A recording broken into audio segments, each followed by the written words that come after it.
मतलब जनतेने आम्हाला निवडून दिले एवढे 122 लोकांना, ते का चोर समजून निवडून दिले का आम्हाला?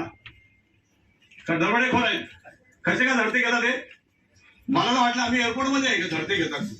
नंतर मागं बघितलं अरे एअरपोर्ट नाही, scanning machine bag big check कराल तिथे. हे योग्य नाही अधिकारी. आणि आपण जो पगार सुरक्षा रक्षकांना देतो, मग ते कुठे गेले सुरक्षा रक्षक? मग कशाला त्यांना पगार देतात? जर तुम्हाला पोलीस प्रशासन आलं असेल तर हे योग्य नाही. पीठासीन अधिकारी पहिल्यांदा बघतोय असं. महापौर मध्ये आपण आदेशित केले तर आपला सभागृह कळवा.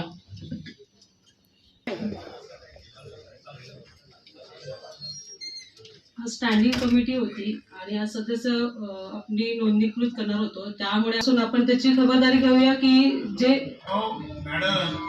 मेन म्हणजे कसं आहे की तुम्ही आता आज फक्त सदस्य निवड होणार होती. निवड म्हणजे पक्षाच्या वतीने पाठवणार होते.